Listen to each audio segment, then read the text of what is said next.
الحمد للہ رب العالمین والصلاة والسلام علی نبینا محمد وعلی آلہ وصحبہ اجمعین اما بعد۔ تو کل میں نے جو بتایا تھا کہ اس محاضرے میں ہم لوگوں کو جو مادہ پڑھنا ہے وہ ہے مصطلح الحدیث، اور جو کتاب اس میں داخل کی گئی ہے وہ ہے الباعث الحثیث شرح اختصار علوم الحدیث۔ میں نے اس کتاب کے تعلق سے میں نے آپ لوگوں سے کہا تھا، کچھ ہوم ورک کے طور پر دیا تھا، آپ لوگوں نے کیا اس کو؟ یعنی کہا تھا کہ اختصار علوم الحدیث یا علوم الحدیث، بلکہ علوم الحدیث یا جسے مقدمہ ابن الصلاح کہا جاتا ہے، اس کتاب کے علماء نے اختصار کیا ہے، بعض لوگوں نے شرحیں کی ہیں، تو ان اختصارات ان مختصرات اور شروحات کے بارے میں لکھنا تھا کہ کن کن علماء نے اس پر کتابیں تصنیف کی ہیں، اور ان کتابوں کا نام مصنف کے ساتھ لکھنے کو میں نے کہا تھا، لیکن شاید کسی نے بھیجا نہیں واٹس ایپ پر، یا بھیجا آپ لوگوں نے؟ اب ٹھیک ہے، تو شاید میں نے دیکھا نہیں ہوگا، اور باقی لوگوں نے نہیں بھیجا ہے شاید۔ آج ٹھیک ہے، اس کو آپ لوگ بھیج دیجیے لکھ کر کے۔ آج درس شروع کرتے ہیں یہاں سے النوع الرابع والعشرون سے، اور یہ نوع جو ہے نوع الرابع والعشرون یہ ہے فی کیفیت سماع الحدیث وتحملہ وضبطہ، یعنی حدیث کی سماع کی کیفیت کے بارے میں، اور اس کو کیسے تحمل کیا جائے، اس کی کیا کیفیت ہے، اور حدیث کو کیسے ضبط کیا جائے گا، اس کی کیا کیفیت ہے، ان سب باتوں سے متعلق یہ نوع ہے، یعنی 24واں جو نوع ہے۔ تو ابن کثیر رحمہ اللہ کتاب کی اختصار کرتے ہوئے فرماتے ہیں، جیسا کہ میں نے بتایا تھا کہ شرح جو نیچے جو شرح لکھا ہوا ہے وہ کس کی شرح ہے؟ وہ الباعث الحثیث ہے، جو کہ احمد شاکر رحمہ اللہ کی ہے۔ نیچے حاشیہ کی طرح سے جو شرح لکھا ہوا ہے وہ ہے الباعث الحثیث اصلاً، اور یہاں پر اوپر جو متن کے طور پر لکھا ہوا ہے یہ علوم الحدیث کا اختصار ہے، جسے ابن کثیر رحمہ اللہ نے کیا ہے۔ علوم الحدیث یا مقدمہ ابن الصلاح جو کتاب ہے اس کا اختصار کیا ہے ابن کثیر رحمہ اللہ نے، جو ہمارے سامنے یہاں پر متن کی شکل میں موجود ہے، النوع الرابع والعشرون۔ تو ابن کثیر رحمہ اللہ ابن الصلاح کے کلام کا اختصار کرتے ہوئے فرماتے ہیں، کہتے ہیں یصح تحمل الصغار الشہادۃ والاخبار وكذلك الكفار اذا ادوا ما حملوه في حال كمالهم وهو الاحتلام والاسلام۔ ابن کثیر رحمہ اللہ ابن صلاح کے کلام کا اختصار کرتے ہوئے کہ حدیث کے سماع، اس کے تحمل کی کیفیت اور ادا کی کیفیت کے تعلق سے جو کلام ہے ابن صلاح کا، اس کا اختصار کرتے ہوئے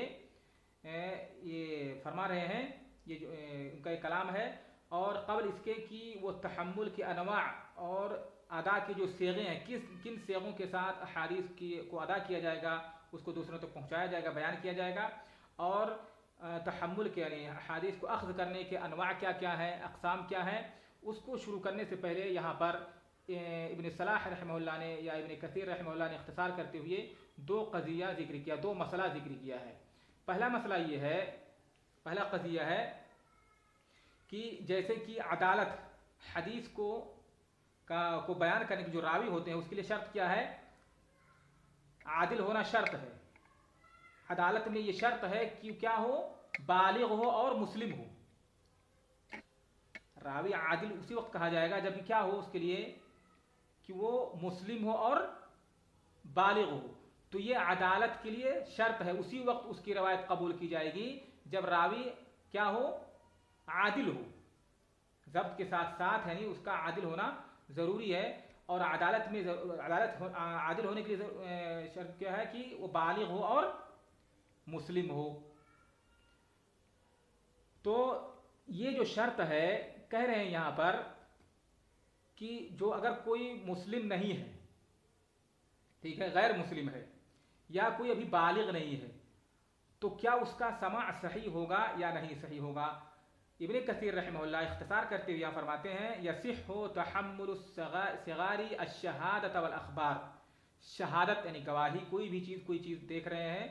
یا اس طرح سے کوئی خبر ہے اس کو نقل کر رہے ہیں تو ان کا تحمل کرنا یعنی اس کو اس کا سماع کرنا اس کا سننا اخذ کرنا یہ صحیح ہوگا. اسی طرح سے کفار کا یہاں پر صغیر کی بات ہوگی جو کیا ہے بالغ نہیں ہے ابھی جو بلوغت کی عمر کو نہیں پہنچے ہیں ان کا اخبار وغیرہ کا احادیث کا سننا اخذ کرنا تحمل کرنا یہ صحیح ہوگا. اسی طرح سے کافر جو یعنی مسلم نہیں ہے کفار کا ان کا بھی تحمل صحیح ہوگا لیکن اس شرط کے ساتھ جب کہ وہ جو کچھ انہوں نے یعنی اخذ کیا ہے تحمل کیا ہے حالت کفر میں یا یعنی حالت صغر سنی میں انہوں نے جو کچھ اخذ کیا ہے حالت کمال میں اسے پہنچائیں اس کو نقل کریں اس کی ادائیگی کریں کب جب کہ وہ حالت کمال کو پہنچ جائیں فی حال کمالہم. اور کیا ہے حالت کمال وہو الاحتلام والاسلام. حالت کمال کیا ہے احتلام سے مراد یہاں پر بلوغت ہے اور اسلام سے مراد اسلام یعنی جب کوئی کافر کسی کافر نے حالت کفر میں حدیث کا سماع کیا ہے کسی صحابی سے سنا ہے یا کسی شخص نے اللہ کے رسول سے سنا ہے لیکن وہ حدیث کی ادائیگی کب کر رہا ہے جب وہ اسلام لا چکا ہے. اسی طرح سے کوئی راوی ہے اگر حالت کفر میں اس نے شیخ سے حدیث سنا ہے لیکن اس کو ادا کر رہا ہے کب جب وہ اسلام لا چکا ہے تو اس کا اس طرح سے تحمل کرنا یہ صحیح ہوگا. واضح ہے کیونکہ عدالت کے لیے جو شرط ہے وہ یہ ہے کہ ادائیگی کے وقت وہ کافر نہ ہو اسی طرح سے ادائیگی کے وقت وہ یعنی نابالغ نہ ہو بلکہ بلوغت کی عمر کو پہنچ چکا ہو. لیکن جہاں تک تحمل کی بات ہے تو تحمل یہ صحیح ہوگا لیکن اس شرط کے ساتھ کہ وہ یعنی جو خبر ہے یا جو شہادت ہے اس کو پہنچائے منتقل کرے کب جب حالت کمال کو پہنچ جائے یعنی بچہ ہے صغیر ہے تو وہ بلوغت کو پہنچ جائے اور اگر کافر ہے تو وہ مسلم یعنی حالت اسلام کو قبول کر لے اور مسلم ہو جائے. واضح ہے اتنا. دلیل کیا ہے اس کی دلیل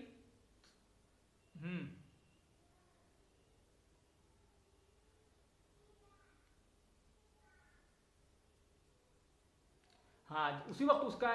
سماع اس کا اسی وقت صحیح ہوگا یا قبول کیا جائے گا اس کی روایت کو اسی وقت قبول کیا جائے گا جب وہ بلوغت کی عمر کو پہنچ جائے تب اس کی روایت کو قبول کیا جائے گا. لیکن یہاں پر اس کا سماع صحیح ہوگا اس کا سننا ہے ابھی 5 سال کا ہے 6 سال کا ہے 8 سال کا ہے اگر اس نے سماع کیا ہے یا اسی طرح سے کوئی کافر شخص ہے اگر اس نے حالت کفر میں کسی حدیث کو یا کوئی بھی خبر اس نے سنی ہے لیکن نقل کر رہا ہے کب حالت کمال میں یعنی بلوغت کے بعد یا حالت اسلام میں تو پھر اس کی روایت کو قبول کیا جائے گا. یہ پورے کلام کا معنی ہے یہاں پر. واضح ہے. دلیل اس کی کیا ہے جہاں تک یہاں پر جو دلیل ہے جو یہ صحابہ کے عمل سے ماخوذ ہے یعنی یہ جو یہاں پر کلام ہے ابن کثیر رحمہ اللہ کا اختصار کے طور پر اختصار کرتے ہوئے ابن صلاح کے کلام کو جو بیان کر رہے ہیں تو یعنی یہ جو ہے صحابہ کے عمل سے ماخوذ ہے کیونکہ صحابہ میں سے بہت سارے ایسے صحابہ تھے جنہوں نے احادیث کو نبی کریم صلی اللہ علیہ وسلم سے کب اخذ کیا جب وہ ابھی چھوٹے تھے. جیسے ابن عباس ہیں نعمان بن بشیر ہیں سہل بن سعد ہیں ان سب نے اللہ کے رسول سے بہت ساری چیزیں اخذ کی ہیں احادیث کا تحمل کیا ہے جبکہ وہ چھوٹے سے تھے ابھی ان کا بچپنا تھا.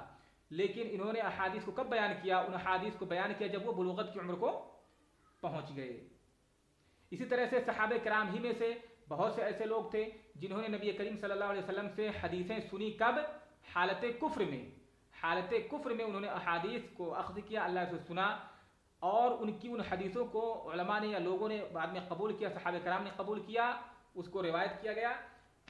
کب جب انہوں نے یعنی اسلام قبول کرنے کے بعد حدیثیں بیان کی. جیسے اس کے لیے مثال بیان کرتے ہیں علماء جبیر بن مطعم رضی اللہ تعالیٰ عنہ انہوں نے نبی کریم صلی اللہ علیہ وسلم سے یعنی حالت کفر میں ان کو قیدی بنا کر کے لایا گیا تھا اور ان کو قید کر کے رکھا گیا تھا اور انہوں نے سنا اللہ کے رسول صلی اللہ علیہ وسلم کو مغرب کی نماز میں سورہ طور پڑھتے ہوئے. فرماتے ہیں کہ میں نے مغرب کی نماز میں اللہ کے رسول کو سورہ طور پڑھتے ہوئے سنا. یہ خبر یا یہ حدیث انہوں نے کب سنی تھی حالت کفر میں لیکن اس کو بیان کیا کب حالت اسلام میں تو ان کی اس روایت کو قبول کیا گیا. یہ تو پہلا مسئلہ ہو گیا. واضح پہلا مسئلہ. کہ اگر صغیر نے یا کافر نے حالت کفر میں یا اسی طرح صغیر نے حالت صغیر سنی میں اس نے احادیث کا اخذ کیا ہے، تحمل کیا ہے، تو اس کو قبول کیا جائے گا اس شرط کے ساتھ کہ وہ حالت کمال میں اس کو بیان کریں. یعنی کافر ہے تو حالت اسلام میں، صغیر ہے تو حالت بلوغت میں. اور دلیل کیا ہے اس میں، میں نے آپ لوگوں کے سامنے اس کو بیان کر دیا ہے. اس کے بعد دوسرا مسئلہ جو ابن کثیر رحمہ اللہ یا ابن صلاح رحمہ اللہ نے ذکر کیا ہے، وہ مسئلہ یہ ہے کہ کس سن میں یعنی کس عمر میں صغیر کا تحمل صحیح ہوگا. یعنی اب یہاں پر دوسرا مسئلہ ہے، یہ غور سے سنیے کہ صغیر کس عمر کو پہنچ جائے تو اس کا تحمل صحیح ہوگا. شاید کہ آپ لوگ مجھ سے ڈسکنیکٹ ہو چکے ہیں.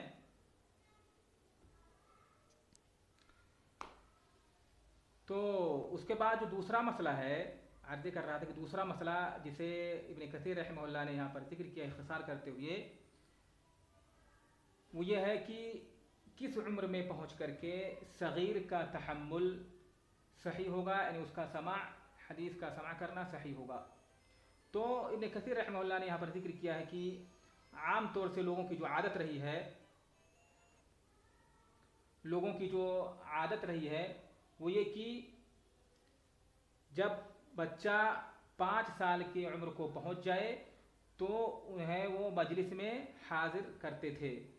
یعنی حدیث کی جو مجلسیں ہوتی تھیں، جب بچہ 5 سال کی عمر کو پہنچ جاتا تھا تو اس کے لیے حضور لکھا جاتا تھا.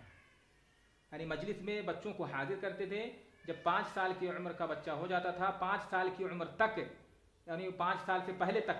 اگر 5 سال کا ہے یا اس سے پہلے 4 سال کا ہے، 3 سال کا ہے، تو اس کو لیے سماع نہیں لکھا جاتا تھا کہ سمع من فلان و فلان، فلاں سے انہوں نے حدیث کا سماع کیا ہے، بلکہ اس کے لیے حضور لکھا جاتا تھا.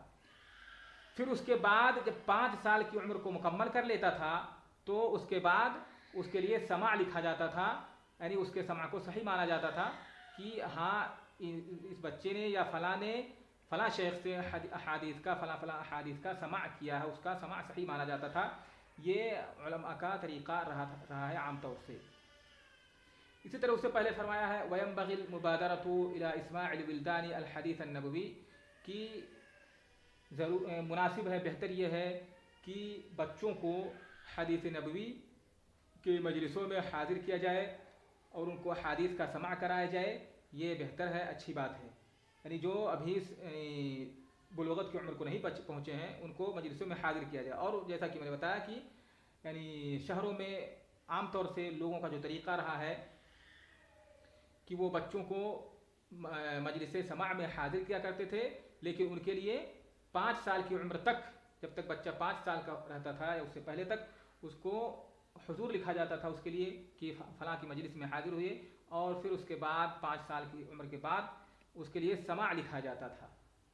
آج کا درس یہیں پر ہم ختم کرتے ہیں، انشاءاللہ پھر ملیں گے اگلے محاضرے میں. السلام علیکم ورحمۃ اللہ وبرکاتہ.